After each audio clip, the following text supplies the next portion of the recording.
Good evening, and today I would like to talk about understanding your mother and how to forgive her. This might not fit everybody, but if this helps at least one person, then I would be content with that. And you can pick and choose what you take from this. It's really up to you. But these are the steps that helped me heal a little bit more. And this took me a long time to realize, but understanding your mother and forgiving her is one of the best things that you can do for yourself. So in this video, I will talk about some of the steps it took for me to understand why she's the person that she is. The grieving part. I will dive a little bit into parentification, and then things that made me feel better during these times. And the last, I will end off with things to understand. So let's get into it. The steps that it took for me to understand my mother instead of always being angry at her is I looked at where she grew up, how her environment was, how she was treated. I think this plays a very big role, big factor in how you grow up as a person, especially when you haven't healed yourself. My mother didn't grow up with the best family. She was forced to take care of her siblings at a very young age. And instead of healing from it, she passed her grief and her troubles onto me. She hasn't realized that yet, but I have to understand that this stems from her childhood. In order to not take those patterns and give it to my children, I have to acknowledge that this is something that I need to deal with. So understanding why my mother is the person that she is really helps me heal my childhood trauma. So look at where and how she grew up. What were some of the major factors in her life? Even if she doesn't say them directly, you can kind of piece together little bits and pieces. Maybe she tells you where she grew up, Try putting yourself in her shoes. At the end of the day, we wouldn't really know how we would have reacted in their situation and what we would have done in their shoes. I mean, I obviously wouldn't have treated my daughter like this, but let's also look at the time and when she grew up, how she grew up, etc. Grieving. I think grieving is one of the more important parts of this. Grieving the mother you don't have. It's sad. It is very angry. It is very sad because you deserve to have a person there for you all of the time. You deserve to have a person there that teaches you how to cook, teaches you how to handle yourself in the real world. Is there for you at the end of the night. Sadly, a lot of people watching this might have had to raise themselves. And you should be, if you are proud of the person that you are right now, then I think you did a really good job raising yourself. And it's sad to hear that, but I'm glad that my life turned out this way because I could not imagine being anyone but myself. So grieving, feeling the emotions is very important. Suppressing emotions is very bad for you. Health-wise, mentally, make sure to feel your emotions. You're allowed to feel sad, angry, disappointed, but make sure that doesn't last. Obviously, this isn't something that's going to go away, but knowing how to handle your emotions and just letting yourself feel them is very important. I apologize that I'm speaking so low. It is the middle of the night and everybody's sleeping, so I have to be quiet. Accept and go on with your life, because if you keep being stuck in this circle of, oh, I'm grieving my mother, you're never gonna get out of it. So accept it, move on, and just let yourself feel everything. I want to dive a little bit into parentification and what that might mean.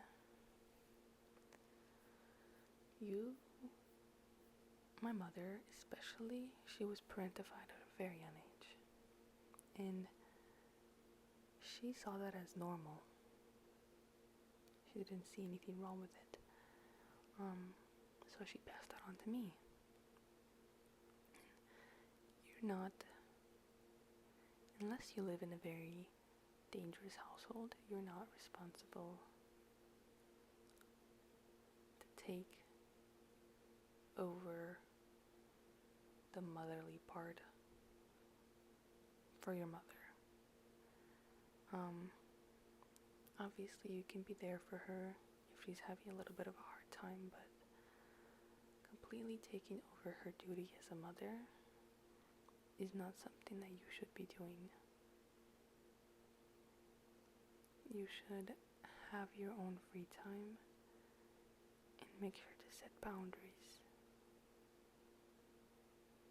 because parentification takes a very big toll on you and your mental health. It is not your job to carry the weight of the whole household on your shoulders. You're allowed to be your own person and have your own space. You need to become your own person in order to escape this. Set boundaries, because if you don't, then this will be very hard for you. Do not let her false ideas and interpretations of you affect who you are or how you see yourself. Because how she sees you and how you see yourself are two completely different versions. Especially if your mother likes to manipulate or just not very nice in general. Don't listen to her. Always know that if you're truly a good, nice person, then you shouldn't have her ideas and images of you affect your image of yourself. At the end of the day, you're not her. You're not what she says you are. You're your own person. Reflect. If you don't like a behavior that you saw in yourself, change it. You create your own life.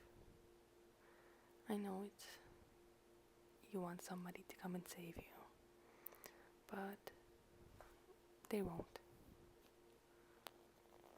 Sometimes your life lesson is to stick up for yourself and just carry on. If you truly have to believe that you will push through this. Again, it is not your job to hold the whole household on your shoulders. You're just a child. They're adults and they will handle it. It's not your job to take over. Yeah.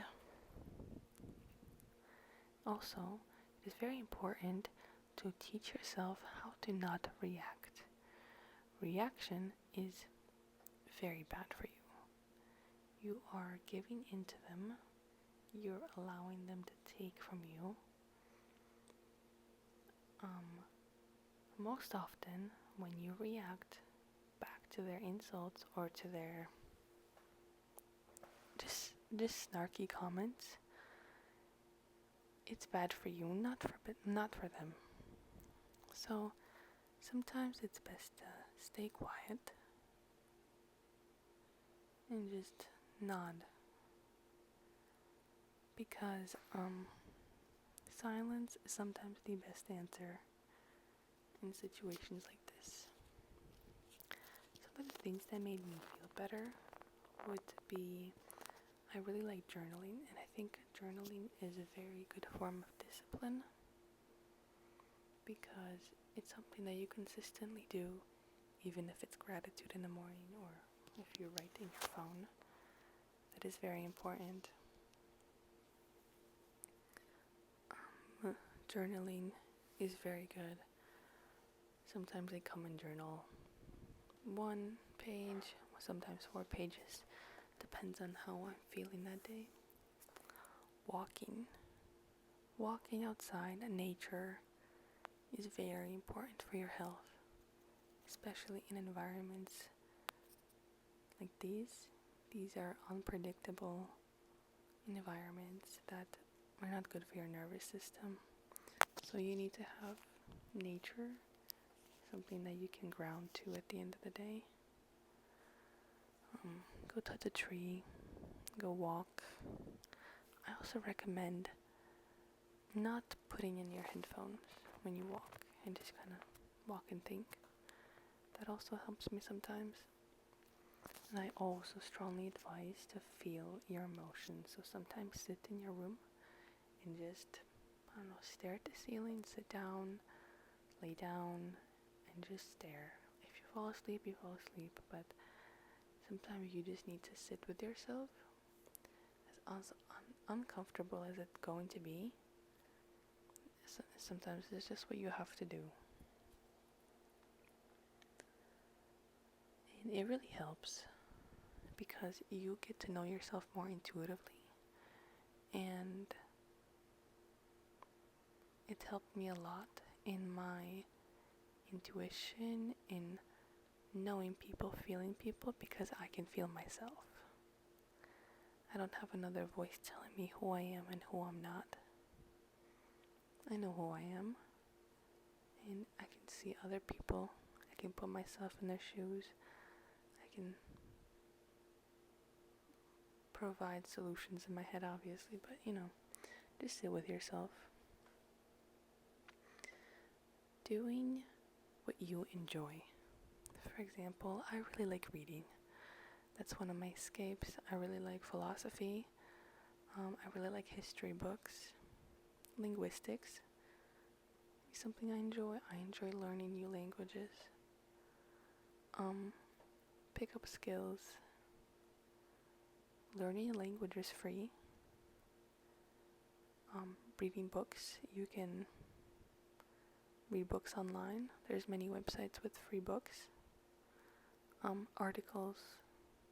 Find a topic that you like and just immerse yourself into it. Take notes. Harvard has so many free courses just for fun. Do something for yourself, because I got stuck in living through my phone for a little bit, and that did not feel good.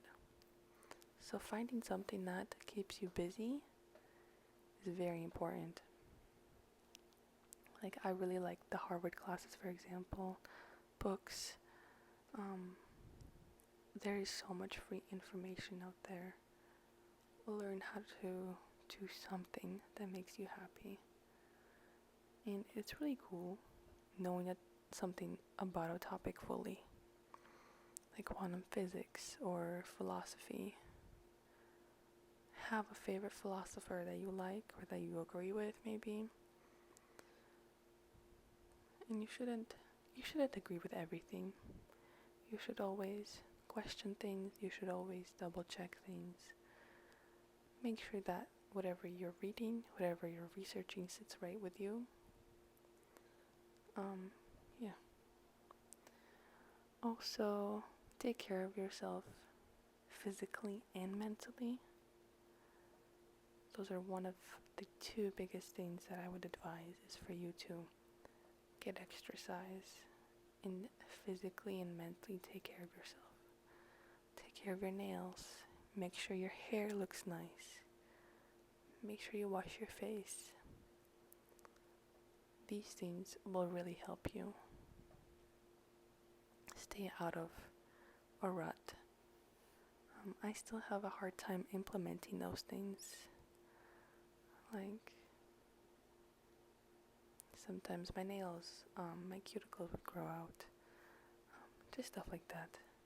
The better you feel on the outside and the inside, the more you just feel better. Set goals.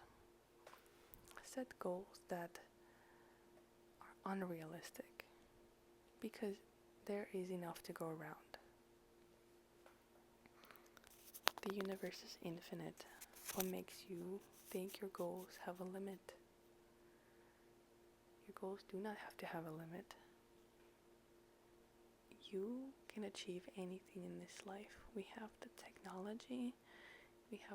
You need the willpower to achieve anything that you want. It's very important for you to have goals in such high stress situations like this, because that's the only thing that kept me going. Be as delusional as you want. Obviously, don't be like, oh, I want this guy, and I'll end up with this guy. First, before you let anybody love you, you need to love yourself, especially coming from these high stress households where your value is diminished. You don't know yourself. You always constantly give and never give anything to yourself. So, know yourself first. Love yourself and take care of yourself. It doesn't have to be 100%. Just show up for yourself. Be there, and don't let yourself down, because nobody can love you unless you love yourself first. So know your value. Don't settle for less or for whatever's available at the time. I would rather be alone until I meet the right person. That's just me. The next thing, and one of the last things that I want to talk about, would be things that you need to understand. Always strive to be there for yourself. I know it might be hard. It's easier to just sometimes lay down and scroll your phone, kind of dissociate. But you should be there for yourself. Feel your emotions and tell yourself that everything's going to be okay, and maybe do something that you like. Like take care of your nails, paint your nails, or draw something. Watch something, watch a movie, Accept that your mother may not be there for you when you need it. It hurts. It's not pleasant to think that, but like I said, you always need to be there for your events, yourself, no matter what the circumstances around you are. That is very important. Show up for yourself no matter what. Sometimes space is the best medicine. Space and time. Sometimes all you have to do is move out. Give each other room to breathe. My mother and I have been through a lot together. A lot of trauma, a lot of moving, a lot of misunderstanding. And I think time would do us a really good, yeah. And sometimes you might have to stop speaking for a little bit for your own health. I know sometimes you don't want to, and it's not pleasant to stop speaking to your mother, but it's not like a child wants to stop speaking to their parents. It's something that's necessary for them to survive. So choose yourself, choose your future, and reflect on what you don't want to bring into your next chapter. Leave your old self behind. Write down the traits that you don't want, that you might be seeing in yourself. The traits that you don't want to repeat with your children if you were to have them. Accept, forgive, but also don't forget. I think it's also important to not become a doormat for people to step on. Try to understand them from their perspective. But also, if they're taking things a little too far, distance yourself. You shouldn't be there for everybody. If you cannot be there for yourself, you should not be there for anybody, because that's not how it works. You need to choose yourself first every time.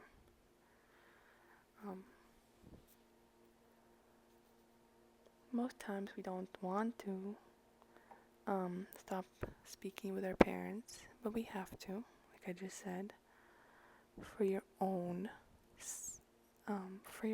benefit. Set boundaries.